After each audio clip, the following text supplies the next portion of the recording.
there's a few things that we need to be very clear about what we will not accept over the next 4 years.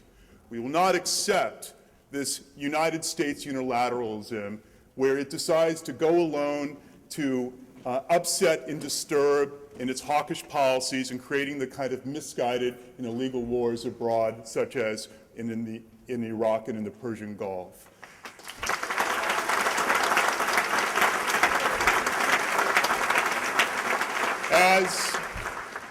As an Iranian American and one of the few Iranian Americans elected in the state of California and in the United States, it disturbs me immensely that with the saber rattling that is occurring, not just, of course, with Iran, but further within the region, I think, of the Middle East in itself, we cannot be shy, nor can we be passive about the intentions of whether it's both the Democratic or Republican administration to put in check an Iranian government that means that we would have to extend the war from Iraq to Iran. We must draw the bright line that makes sure that that never, ever occurs.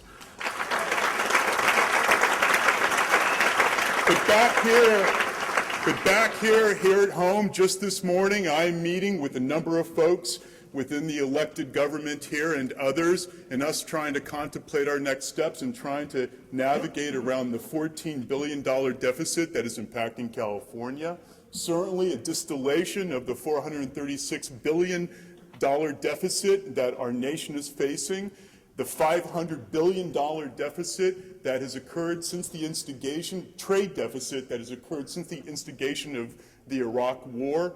Certainly that we have to rebound and face the consequences of the fact that we have lost 3 million manufacturing jobs since the Iraq War has started, where we've now seen outsourcing and privatization literally undermine and corrupt the very being of what made this country great. This is not acceptable over the next 4 years. This is not acceptable not to hear what a plan may be from any presidential candidate that they are not able to echo in clear articulation of what change means, that change is fortified by the kind of muscle that we would expect completely in what we would like to see a shift in the United States and where it's going. It is about the economy, stupid. We've heard this before, and it is something that we cannot let others forget. And as one may think that it is the economy that is buttressed by illegal wars abroad, it is incumbent upon all of us from the most local level to cry out and not shy away from our obligation in making sure that peace is exported abroad and that all boats are lifted here in the United States. And I have great hope that our candidates here today will help just do that, and we certainly hope for a greater turn in this country. Thank you.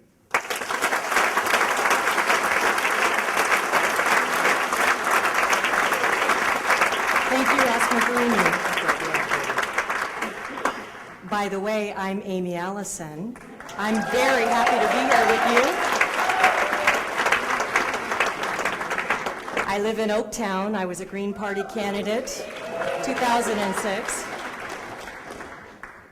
I'm the host of the morning show on KPFA 94.1. KPFA is recording today's debate and will rebroadcast Tuesday from 7 to 9. And so tune in, listen up, and kpfa.org. The debate will also be available for you to share with and listen to again. Next, I'd like to introduce the highest elected Green Party mayor, Gail McLaughlin, Mayor of Richmond.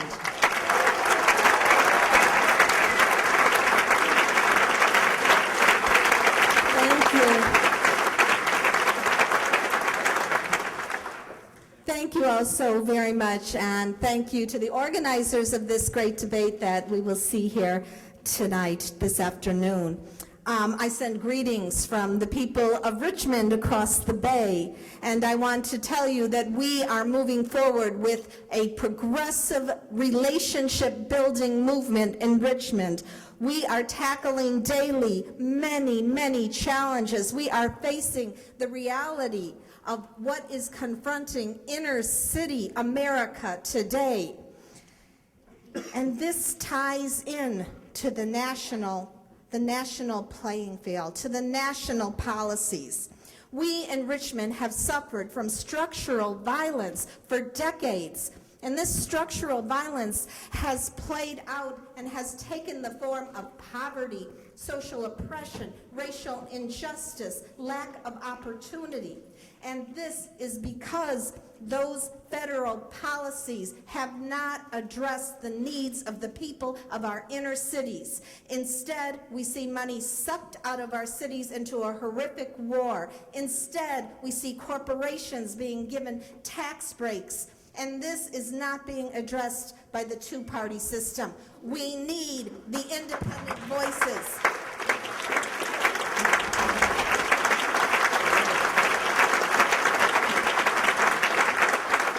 We need the independent voices that will address, confront, and make demands of corporate America. We need to put people's needs before corporations' profits.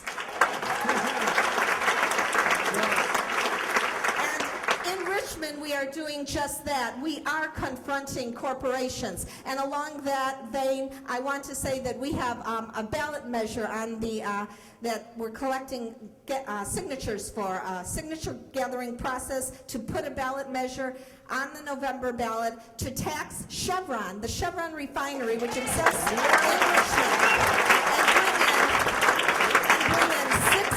which will bring in 16 million extra tax dollars a year. And we have someone collecting. If there's Richmond residents here tonight, please see Marilyn. She has the petitioner, the ballot measure signature. So with that, I want to thank you all again for being here. I look forward to hearing from the candidates and look forward to having them address the needs of the inner cities like Richmond that